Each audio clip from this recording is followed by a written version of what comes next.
বন্ধু আবার একটা রেসিপি নিয়ে চলে এলাম। দেখো পেঁপে আছে আর পেঁপে সয়াবিনে রেসিপি বানাচ্ছি, তোমরা দেখতে থাকো। কড়াই চাপিয়ে দিয়েছি, দেখো বন্ধুরা। তো তেল দিয়ে দিয়েছি, এবার তেলের পর কী দেবো তোমরা দেখতেই থাকো।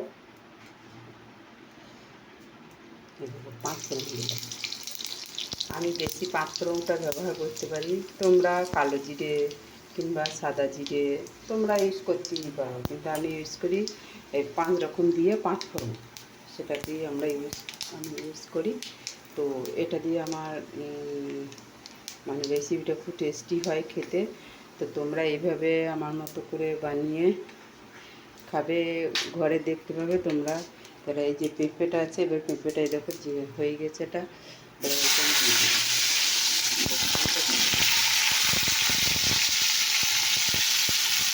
তুলে দিলাম।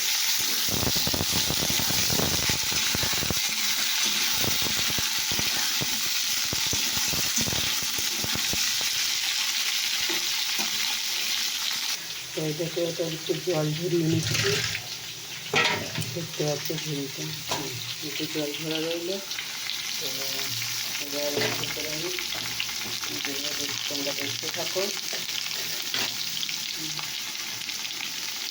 তো এটাকে হলুদ দিলাম, আমার পরিমাণ মতো নুন দিয়েছি।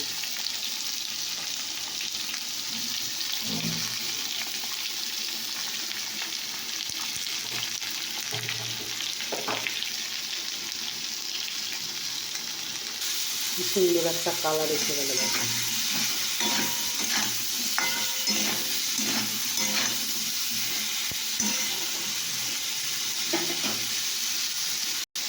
দেখো এবার আমি ধীরে ধীরে দিই লঙ্কা দিয়ে দিলাম, সয়াবিনটা দিয়ে দিলাম। তো দেখো আমি জল দিয়ে দিলাম, এটা কষতে হবে একটু।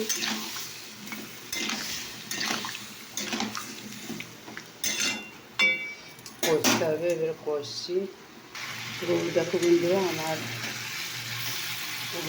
জল রান্না হয়ে গেছে, এবারে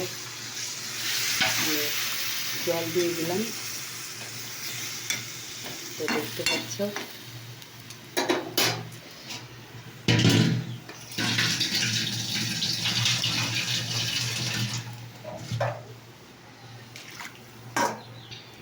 দেখো তোমাদের এই রেসিপি এবারে একটু সেদ্ধ হয়ে গেলে আমার রেসিপি হয়ে গেছে।